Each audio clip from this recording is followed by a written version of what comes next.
All right, everybody, welcome back to the KVN Show. No, this isn't a podcast, it's a TV show. It's a short TV show. And shout out to those that like it. I work extremely hard at my job. I want to be really good at my job. And I feel like yesterday I was able to say a lot of the things that I was going to say on here at the podium. So this will be really short. Things that I want to add that people are kind of taking out of context is the messaging is fine. I said that we need to get better fundamentally with the players, and that's a fact. Like tackling, blocking, the basic things, players need to do better. And yeah, so don't read too much into that, and we'll continue to get better. Things about this game, I was back in the game finally, being able to be out there after suffering a grade 2 hammy and being ahead of schedule and getting back, fighting to get back because I care and I want to play, I want to win, I want to help. So it was good to be back on the field, good to be called last out of the tunnel, felt great respect, got a large cheer, and thank you, Ravens fans. I really love Baltimore City. I really love it here, and just grateful for the fans that have always supported me here and have embraced me. I know I wasn't drafted here, but really appreciate the love Baltimore gives me each and every week, or when I run out of the tunnel, or when you see me around the city. I really appreciate it. I want nothing more to help you guys bring wins to the city, because I take that on the chin. I feel a part of this city, and I'll forever be grateful being in Baltimore. It's been awesome for me. That being said, had a sack. That felt good to get on the board. Things didn't go the way we wanted, of course, and we got to get back to work. Other guys that I thought, continue to fight. DeAndre Hopkins on offense, some of the catches he made. Zay Flowers just fighting. And yeah, we just got to get back to work, back to get guys healthy and weather this storm. And, it's going to turn. And yeah, got to get healthy out a lot of guys. And just grateful to get my first sack of the season. Man, that felt good. It's also good to just get in the mix and get back on the football field, especially when you work really hard behind the scenes that no one sees, and late nights, early mornings to get back healthy and on the football field. It felt good. But that's about it. On to the Rams. Let's get back to work, man. Let's get a dub. Let's look around the league. Vikings and Browns, that was a close one. I felt like Gabriel actually was playing well from what I was able to see. Vikings, Carson Wentz, money at the end, was able to find Addison for the go-ahead touchdown. I mean, that was good for Wentz. Grew up big Minnesota fan, family loves it. I think that's awesome. So they got another dub. Panthers come back from the Dolphins. That was crazy. Rico Dowdle had a game for the Panthers. I mean, rush for 200 yards, insane. Panthers just flipped the whole script, ended up just coming out playing good defense in the second half. Colts, Raiders, blowout. Saints, Giants. Saints come back and win. First win for Kellen Moore and Coach Staley on defense. Good for them. And Rattler, who's shown a lot of poise this season. Good for him. Just staying to it. The Cowboys, Jets. Cowboys win. Dak had a big game. Broncos, Eagles. Broncos come back and win. Just Bo Nix at the end of the game, just willing his team to win. And the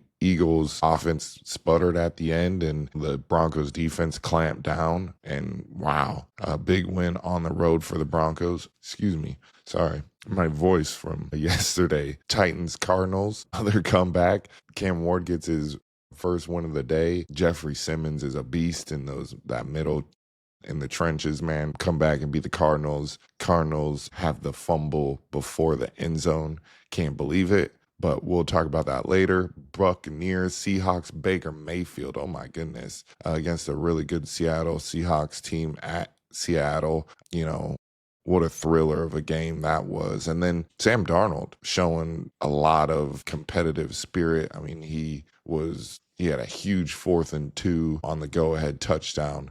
Just big plays from both teams. Lions, Bengals, Jared Goff, another good day. You could put him probably in the MVP category this season. He's playing so well. Aiden Hutchinson is balling. He's about to get paid a lot of money. He's a good football player. Commanders, Chargers, watch that one.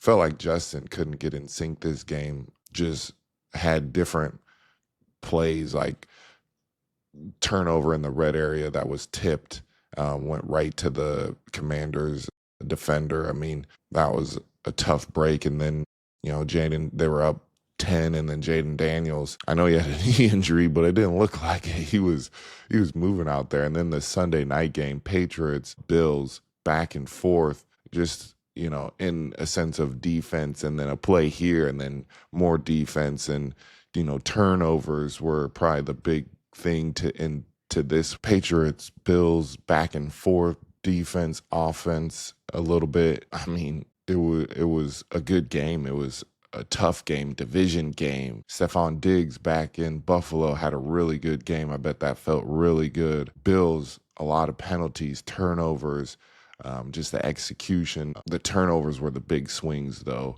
especially when you convert those into points. Big, big, big.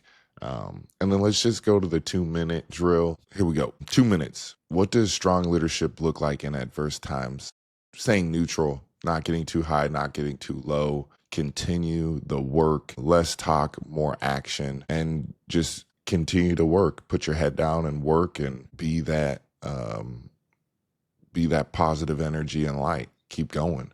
Who across the league that is playing well you want to shout out? Probably Jared Goff. I mean, Jared Goff is playing really, really good football. It seems like for the first 5 weeks of the season, he's been impressive. Why do players keep fumbling before the goal line? I am not sure. I really don't get it. Just please run through the line and celebrate after. Just have the ball high and tight. And I might be a little bit old school, but like, man, you would think players would get it. Like, just finish through the line. And I don't know if they think no one's behind them, but you always got to believe somebody's coming to get you, and finish through the line no matter what. Like, when you get to the back of the end zone, celebrate. Like, run all the way through the line. Don't take any chances. But man, that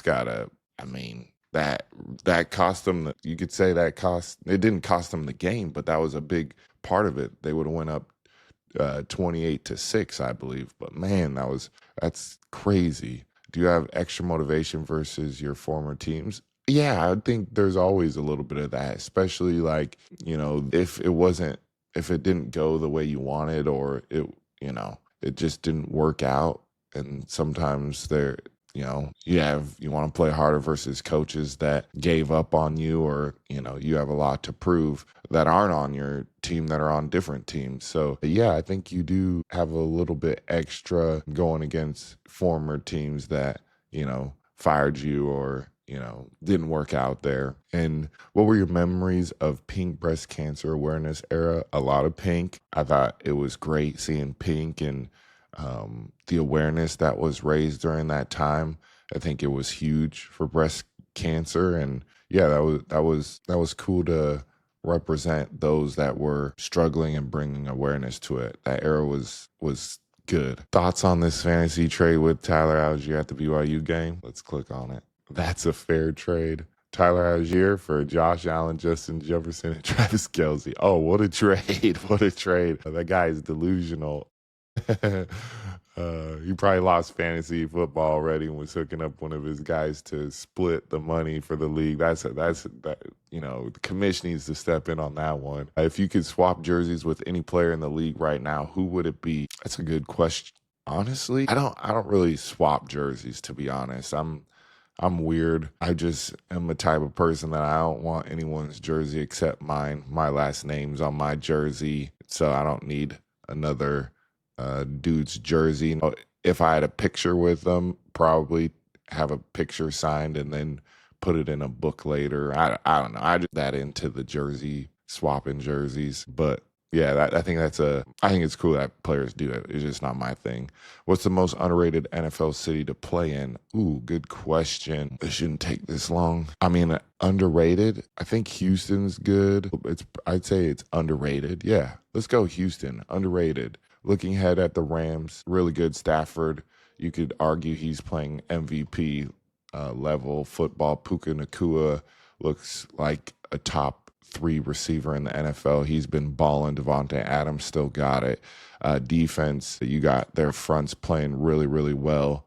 Byron Young and Verse ballers. Yeah, it's going to be a tough task. BYU update 5-0, ranking 18. Let's go. Beat West Virginia. Let's go.